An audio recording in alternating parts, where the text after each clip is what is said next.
Red Bull have rounded out a bittersweet weekend to take the Constructors' Championship 3 races early. They cannot be beaten.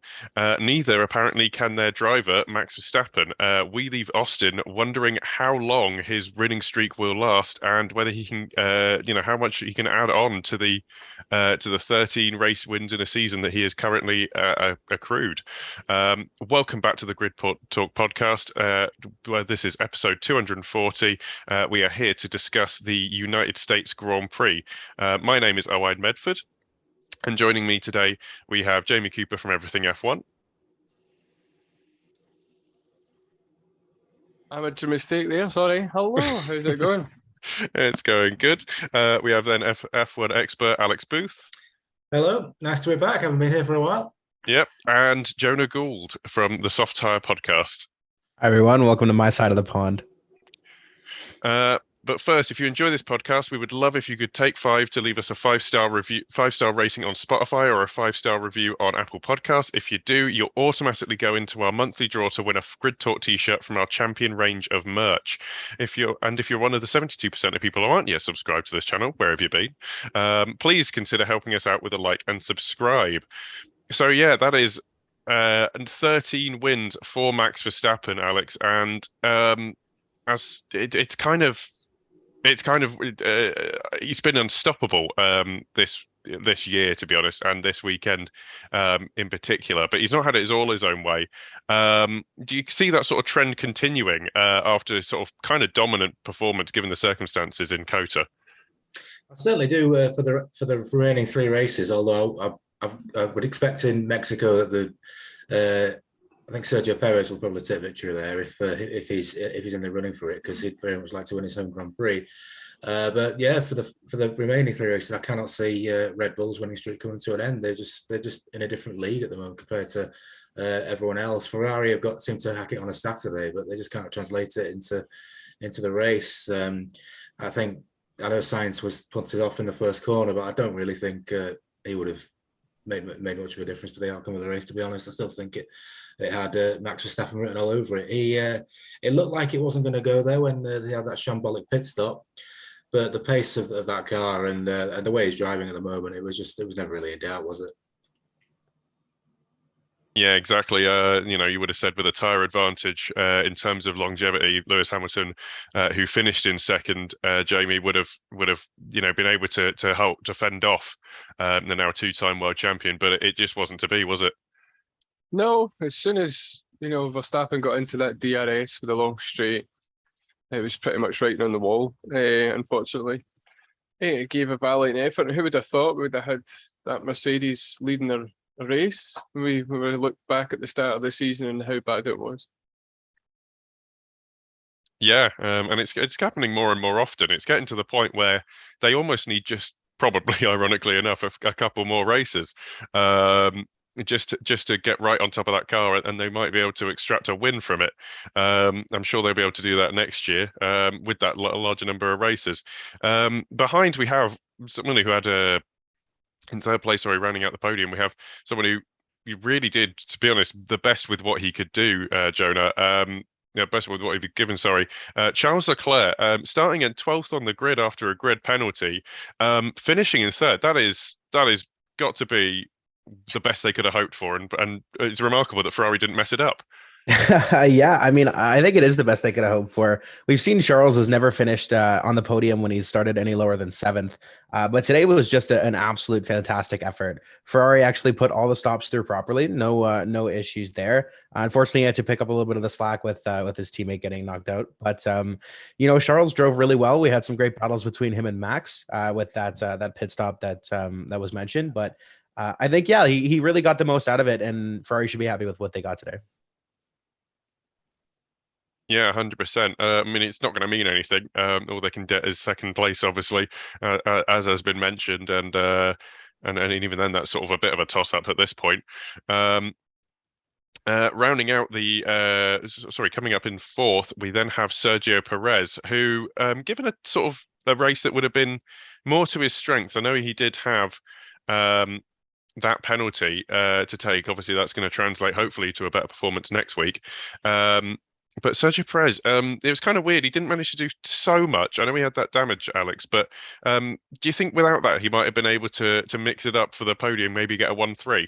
Yeah, I think he did. He could have done. I think because he had the pace towards the end. It was catching the clear. I think he ran out of laps, but I'm surprised that Red Bull didn't replace that front wing, especially when we had the safety car periods. I know it would have cost them time, but obviously not as much time had it been under green flag. So, yeah, I think if Perez would probably feel a bit disappointed in that. He could have been on the podium himself, I think. Yeah, it's one of those things where you'd weigh up the time you lost in the pit stop, and it's obviously a calculation they've made, but it's maybe not worked out the best way it could have done. Now, Jamie, we've got George Russell, sorry, in 5th place. He obviously had a incident with Carlos Sainz at the start. Bit contentious over to whose fault that was, but also a bit contentious is the level of penalty he got. Bearing in mind that he's managed to still finish in 5th place, which is not bad considering where he started. Has this been a good race outside of that sort of penalty, or do you think he's kind of got off scot-free there? Well, you could argue he has. Carlos Sainz didn't finish 2 laps because of it, and he finished 5th. I think if that incident happened at any other time in the race, he would have got a slightly stiffer penalty. I think luck came in his way because it was the first corner, first lap. They're always going to be a wee bit lenient, and obviously sometimes incidents force their hand, and that did. I mean, it was his fault. He came up too fast on the inside and didn't give him space. And no, George, regardless of what you think he said and what you saw, he didn't cut in front of you. You hit him. So, yeah, I think 5 is probably fair because of that, but I don't think Ferrari garage is going to agree with that assessment, to be honest. Yeah, apparently that might not. Sorry, George Russell's radio message might not translate very well into Italian. No. Yeah. Then in 6th place, we have Lando Norris, who he's finished where he started, which it'd be easy to write that off as a pretty average race, Jonah. But by comparison, if you'd actually watched the thing, you'd be wondering where he got the speed from. Yeah, if they're watching the race, they'd know that we're seeing shades of Scenario 7 Lando from a couple of years ago. Super late on the brakes, really aggressive. It's the racing that we really like to see. And honestly, the racing that I didn't know that McLaren car was capable of. It was really impressive to watch him kind of cut through really, really late on the brakes, braking later than anyone else, making all those moves in places I didn't think he would either, making that car look a lot better than it is. So I think P6, even though he started there after a few grid penalties got handed out, I think P6 is something to be really proud of for him. It was a great result overall after everything he went through. Absolutely, stealing sort of the plaudits for late braking from Daniel Ricciardo even. Now, 7th place, Fernando Alonso. He had a bit of a time filled with tribulations, really. We were wondering how he not managed to make it over to the airport and ended up on the air traffic control. Now, the big thing, Alex, is it's tough to ask you this, but whose fault would you say it is for the kind of incident that makes his 7th place finish remarkable? Well, it certainly was remarkable. It was a scary incident, wasn't it? As soon as that car was flagged, it was frightening, close to the corner of the wall. If it hit that, it would have been a totally different story and probably a potentially serious one. As to whose fault it was, that's a difficult question because I saw the onboard. Stroll does start to move left, but on the other hand, you could argue that Fernando looked a bit slow in the uptake of that, and he was allowing himself to get really close to him. I thought he might have moved over a little bit further or gone to the outside. So yeah, it's a difficult one. Although I'm sure Stroll must have seen him coming. So I think it's probably 60-40 Stroll's fault for me. But it was a very scary incident, and how that Alpine with the suspension on that Alpine withstood that, I've no idea. And then he comes into the pits, gets a new front wing and manages to finish 7th. It was just unbelievable. I got to say, the only way I can describe it really is it's the most Fernando Alonso thing to have happened that I've seen in a long, long time, which is surprising given his career. Now, speaking of the most Fernando Alonso thing to happen, Sebastian Vettel, 8th place he has finished up in, starting from 10th. So obviously only 2 places, but it was like if we were seeing shades of the old Sebastian, wasn't it, Joby?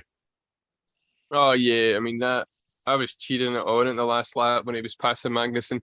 That Aston Martin looked amazing, and I don't think there's any Formula One fan that wasn't emotional watching that 16.8 second pit stop when he was up there and could have been fighting for a wee podium. That was a shame. But yeah, it's a shame he couldn't have replicated that during his Ferrari time, but it's nice to see when he's going into his last 3 races of his career. It was definitely good stuff. Probably one of the drive. It's the rare race where you've got 3 or 4 contenders for driver of the day, and they all deserve it. And Sebastian's one of them. So. Yeah, 100%. It's going to make our jobs a little bit difficult later. Now we move down. We move down the order to number 9th place. That is Kevin Magnussen, who has really put in a sort of a kind of a ridiculously good showing, wouldn't you say, Jonah? Really, bearing in mind the contentious position that they are in the constructors, things are starting to come to a head here. Kevin Magnussen taking taking 2 points. Sort of a remarkably good performance. Obviously, it came at the expense right at the death there, but really great to see from him starting 13th. Yeah, I mean, it was a great performance from Kevin Magnussen. It's shades of the older Kevin Magnussen we saw, and I was really impressed. I mean, the other thing too to consider with that is he's in a Haas on home turf, so it's always nice to see that team do well, especially anywhere in the United States. So watching that was really entertaining, and it kind of came as a shock as to how he was in P8 and then P9 after that last lap battle with Sebastian, but. I think he did great, and as much as I don't want to say it, I was rooting for him there for Haas on home turf. Yeah, 100%. It's really great to see. Hopefully, this is sort of a resurgence. This is the lowest we see them, and they get back into better pastures next year. Speaking of better pastures next year, actually, I don't know where I was going with that. Yuki Tsunoda, Alex, 10th place, started 19th. It's kind of astounding, really, given how slow the AlphaTauri seemed to be this weekend. Yes, it was a solid performance from Yuki Tsunoda because I've been one of his major critics, really. Anyone who's spoken to me over the period of his Formula One career, but no, he drove a very good race, got a point, and much needed for AlphaTauri because they're still 9th in the championship, I think, which is bizarre considering the previous 2 seasons, but yeah, it was good from Tsunoda. I'm just going to go back to your previous question, though, when you asked me about Stroll, and I'm going to change my mind completely and just say that, yeah, I've got to play the blame on Stroll because I've just watched it again. Yeah. Oh, yeah. That's. I'm glad. That's interesting that you've done that. That's completely thrown me off. But yeah, it's one of those things, isn't it? It's you can say, well, the car behind has to pass and get round as cleanly as possible and not hit the other driver. But then again, if one of them's moving as the other car is going out to make his move, that's a little bit late. It did look like a very late move, and there was no space on the outside, as I previously suggested. Yeah, no worries. Glad we've cleared that up. Actually, it makes us look less stupid. And then another sort of shock result that I didn't see coming. We have Esteban Ocon, Coops, in 11th place. He's sort of flown up with Yuki Tsunoda after starting last. Yeah, it's that Alpine and Ocon, Alonso as well.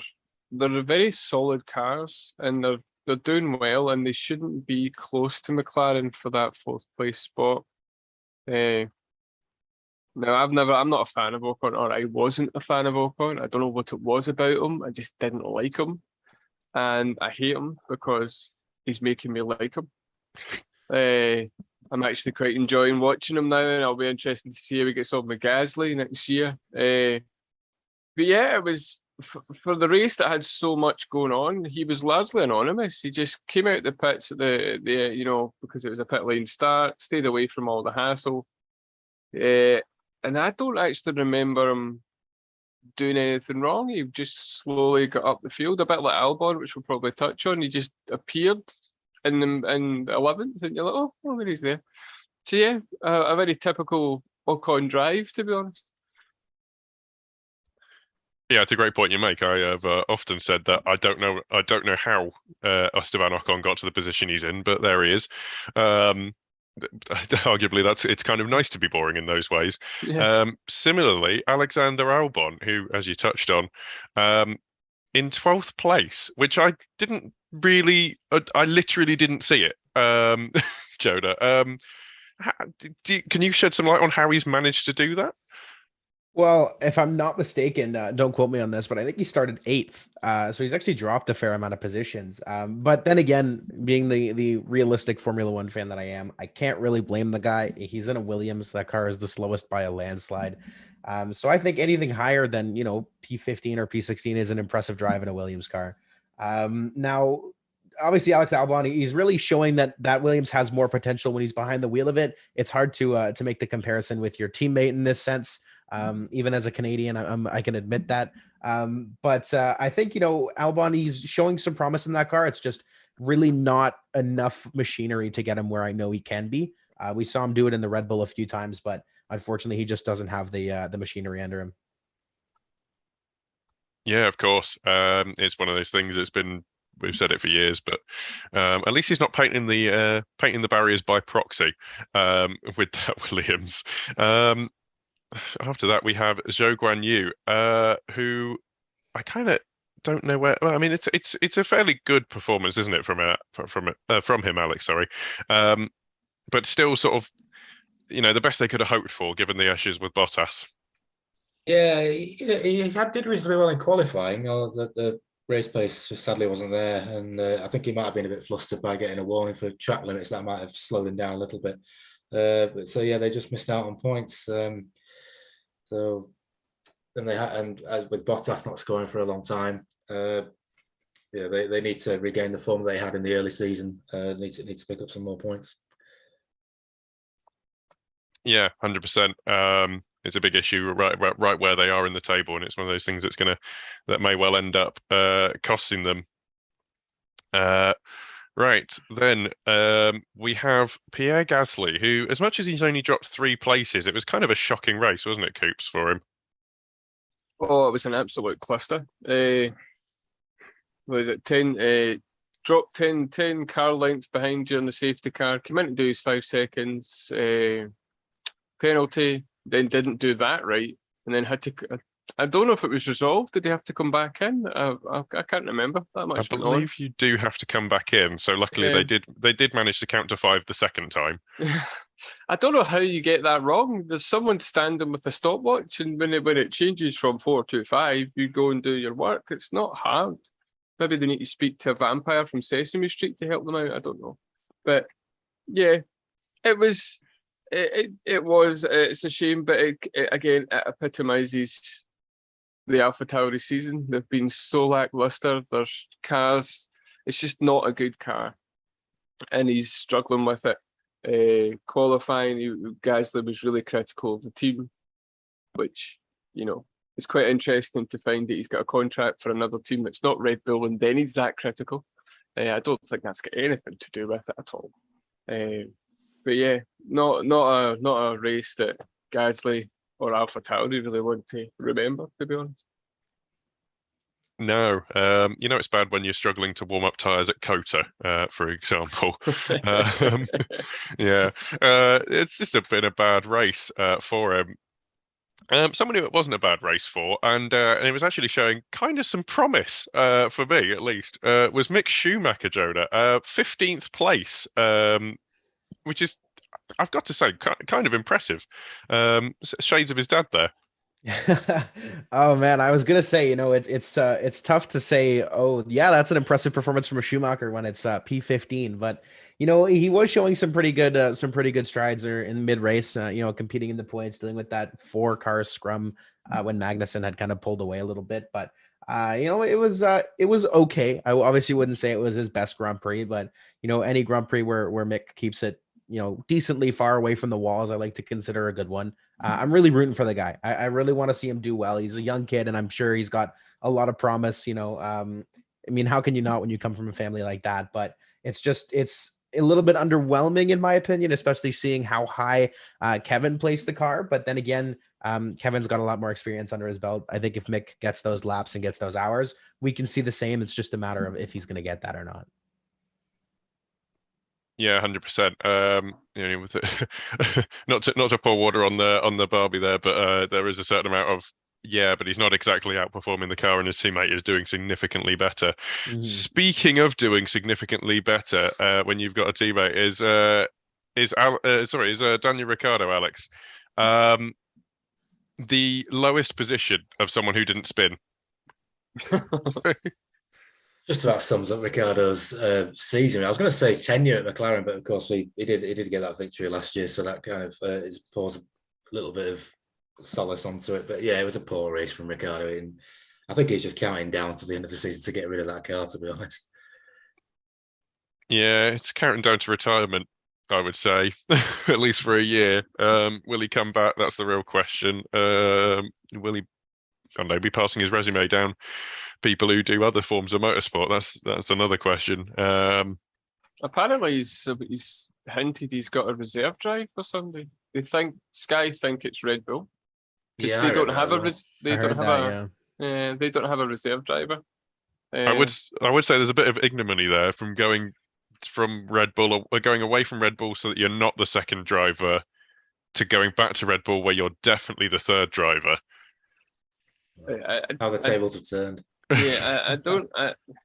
Personally, I think Intersteiner came out and said they would definitely be interested in Ricciardo. He knows where we are. And does Ricciardo seem to think that he's still the driver that can get a top seat? Because he's not. And it's better to be on the grid in a Haas than not on the grid at all. So I think the ego might have caused a bit of an issue. But, it's not like he's not going to have enough money to keep himself busy. So, if he feels being a reserve driver in a Red Bull is better than being on a grid in a Haas, then, that could also be the same kind of decision making for leaving Renault to go to the McLaren. It must be nice. I mean, he's being paid out his contract if he can't find another seat, I believe. So, I guess he'll be keeping his McLaren race car, McLaren road car that he almost certainly has warm. Now, someone who is just keeping a seat warm, let's be honest, is Nicholas Latifi. Who wants him? Oh, go on then. I was going to say clearly no one in the F1 community, but unfortunately we do have to talk about him. I think he was, No, he's last. Yeah, last. Just it took 2/3 of the race for Ricciardo to pass him. Shows you how much Ricciardo was pushing. And he was largely anonymous for a long time. And then he got a penalty for pushing somebody off the track. You're like, oh, there he is. There we are. You're lucky it was Cota because there isn't a wall right next to the car. And then he came last. So, yeah. Yeah, it seems Lavazza money can't save you from poor talent. We've been saying this all season. Actually, I think we've been saying it for about 3 seasons now. I think you kind of... Now, I've got a theory. I thought he was a better driver than he was, that he was just shadowed behind George Russell. Because George Russell's just one of those people that come in and he's just once in a generation, fling him in a crap car and he's brilliant and you're like, wow. And I thought, okay, it'll be good. I think something got into his head with the Abu Dhabi fallout, because him and his partner got a lot of hassle and got a lot of threats and a lot of stuff online. And he'll say it's not affecting him. But I don't know how it can't affect you. But it was terrible. I think, Lewis Hamilton came off social media for a long time. He came out and said he had to do it.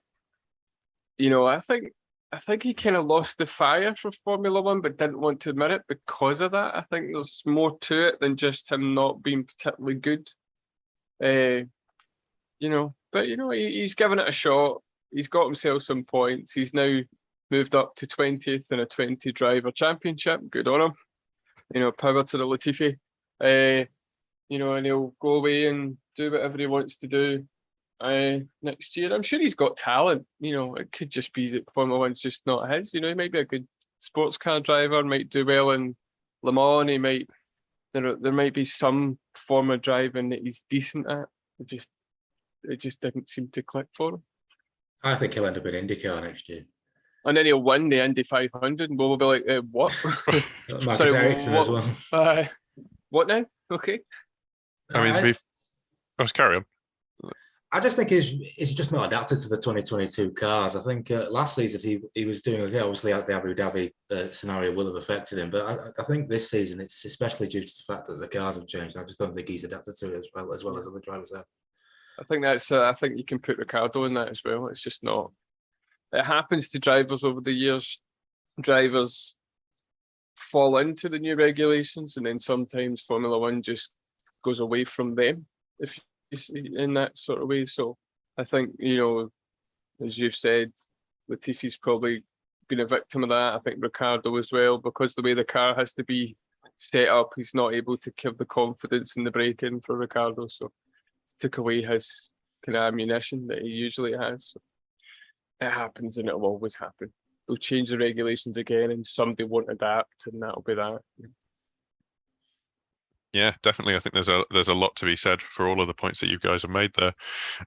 We move now into the non-finishers. We have Lance Stroll. Obviously, we've heard Alex's opinion on it. Jonah, where do you think? Who would you sort of put the blame on for that accident? Because there was a point where we were thinking, you know what, Lance Stroll is doing, and Sebastian Vettel before the awful pit stop was doing a great job of actually keeping up the points in that team. Yeah, honestly, it's pretty cut and dry for me. It's definitely Latifi, or not Latifi. Definitely Stroll's fault. Sorry, of course I haven't. No, it's definitely Stroll's fault. I mean, that's way too late of a move to make. Especially when you're doing 270 kilometers an hour. It's just a dangerous move. And I mean, we saw the consequences of that. I'm blown away that Fernando kept going. I absolutely blown away that it's like when he limped the McLaren back to the pits in Azerbaijan on like one tire. Absolutely, mention that. Yeah, absolutely blown away that he kept going. But yeah, for me, it's pretty cut and dry. I gotta place the blame on my fellow countrymen. That is absolutely Stroll's fault. Way too late of a move, and a very dangerous one at that. Yeah, 100%. Jamie, do you have anything to say for that one?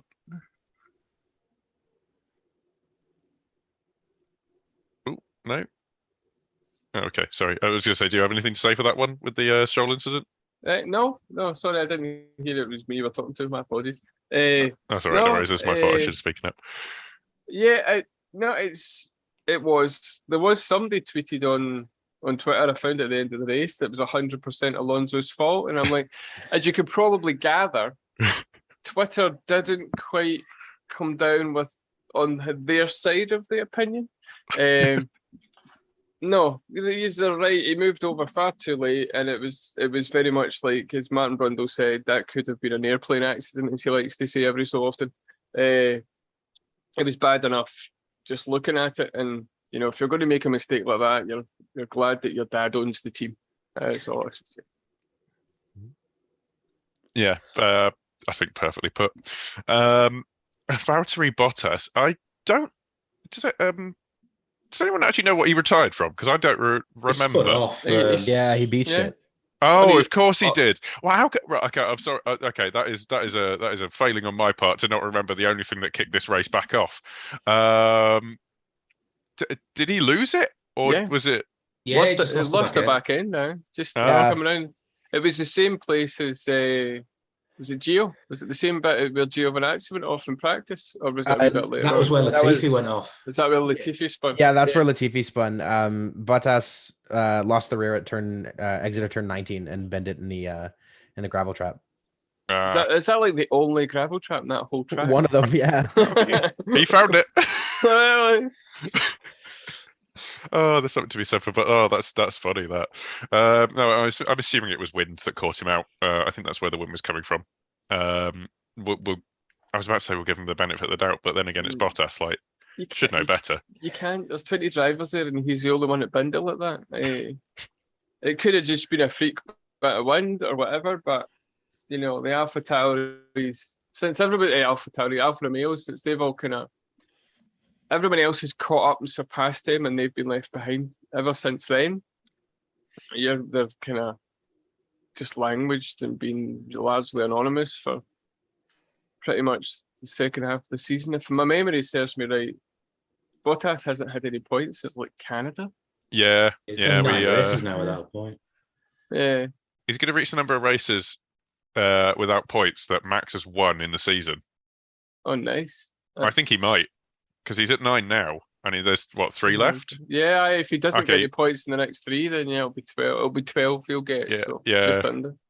Yeah, well, assuming Max doesn't win anymore, which I think is highly unlikely. But still, that's when you're approaching that, that's bad. Even as a backmarker team, and lastly, unfortunately, there's not a lot we can say about Carlos Sainz because he did about 700 meters. Yeah. Clearly, I think that was George's fault, to be honest. But then again, I was about to put a bit of blame on Sainz there, but he could have turned out of that. It would save yourself. Go off at T1, do a Rosberg. He was reacting to what was in front of him though, because Max came out on the inside, so he had to react to that and didn't know that Russell was giving it the kamikaze down the inside. So it was all you wouldn't have expected the Russell to be there. Sorry, I've got a kitten that keeps messing around with my headphones, so that's why I'm looking on. So yeah, you can't blame Sainz. He's not going to expect that Mercedes to be down the inside. And yeah, if you're not as Martin Brundle says that if he doesn't get any, he gets none, or some words to that effect. It just always happens to him. He's in pole position, his teammates way down the order, and he's out before the end of the first lap. Just, what can you say? It never quite works out. Though I guess it does save the whole awkward conversation that Ferrari would have to have about who was actually number 2 and number 1, and they'd actually have to pick. No, that rounds out our order for today. We've had to whiz through that a little bit. It is quite late. But yeah, I'll stay with you, Coops. Who is your driver of the day today? Fernando Alonso. Fair enough. You can. He's driving brilliantly anyway. That car should have been in about 1,500 bits because it hit the back of another car, then hit a wall. I mean, it didn't avoid the wall, it hit the wall, and it was quite a substantial hit. And the only problem was a broken front wing, and then he drags it way back up into the points. As you said earlier, it's the most Fernando Alonso thing we've seen. It's probably, as Jonah says, since Baku, way back in his McLaren days. And then just before we started, there's a picture of his onboard camera, and he's just sitting on the front wheel of his car, just slumped over. Just he left everything on that track. That man just reminds everybody that he should be more than just a 2-time world champion. Yeah, exactly. He probably should have won the Indy 500. Probably should have got another 3 world titles. Well, if you're another one. Yeah, if you're the guy who runs the team in Indy, actually remembered to order your steering wheel on time, that could have been a good help, Oh yeah. Or just pay someone else to do it and don't have Honda as your engine supplier. Yeah. Classic. It's also classic Fernando Alonso to go to be dominant in another sport for a little bit and then be burdened by the same problems you have at your original team that you're taking a hiatus from. Jonah, who is your driver of the day? You know what? I'm going to be a little bit different. I'm going to say Sebastian Vettel. Now, is it probably Fernando Alonso? Yeah. But what, Sebastian Vettel, to have that Aston Martin so high up, and the only reason, in my opinion, he's that far off a podium is that pit stop. But we saw shades of Red Bull Vettel. We saw shades of 2018 Ferrari Vettel at the end of the race there, and leading his 35th 100 lap in Formula One. I got to give it to the 4-time world champion Sebastian Vettel. Absolutely. I hope I never forget Sebastian Vettel hustling the car around turn 18, I believe it is. Yeah. That one I hope it lives long in my memory. And Alex, who is your driver of the day? Well, I was going to go with Sebastian Vettel as well, for all the reasons that Jonah just said. I mean, he drove a fantastic race. If it wasn't for that bad pit stop, he could have potentially been P5. Going to give an honourable mention as well to Kevin Magnussen. He did a good job with just a one pit stop strategy. And I just also so I could say someone different. Yeah, fair enough. Which is great because that means I get to say it's Lando Norris. That's my driver of the day. I was spellbound by some of those overtakes. I know some of them were into favourable player places, either at the end of the long straight or end of the main straight. But either way, it's difficult to get an overtake like that done, and he managed to do it, I think, on 4 separate occasions, which is kind of ridiculous, if you ask me. But yeah, that rounds out our show today. And so, I would ask, where can we find you, Alex? Where can we find anything you might write or say? Probably nowhere at all. I'm quite taking a bit of a break from doing things like that, but I like to make the odd appearance on here now and again. So I'll continue with that. That is absolutely fair enough. I can sympathise. It's a long old slog this season. And Coops, where can we find you? I am on Everything F1. Do a podcast there. You find us at Join EF1 on Twitter and all your other socials. If you want to chat to me personally, God knows why. I'm a bit more active on Twitter at Coops_EF1. Awesome. And Jonah, where can we find you? Well, the gents and I aren't doing the podcast as much anymore because of school, but you can find us at the Soft Tyre Podcast on Instagram and at the Soft Tyre on Twitter. We also do a few episodes occasionally live on Twitch. So if you want to go hop on over there, that's Jonah F1 on Twitch. We do a lot on there. Awesome. Excellent. And if you want to hear anything more from me, just make sure you come back for the Grid Talk podcast. That's where I'll be. Writing is hard. And when it comes to articles. So if you do want to do that, just remember that Grid Talk is available on YouTube, where most episodes, including this one, are recorded live, as well as Amazon Fire, Spotify, Google Podcasts, Apple Music, Verbal, Omni Studio, and Pocket Cast. Just search Formula One Grid Talk for our back catalogue of shows with previews and reactions to qualifying and the race results. Please consider supporting the channel on Patreon so we can get mics, lights, and better recording equipment for our presenters. And you can get your hands on some official Grid Talk merchandise on www.f1chronicle.com/store. Make sure you subscribe so you're the first to know when each new weekly episode is released. We will be back soon with plenty of more F1 content. Thank you very much for listening, and goodbye.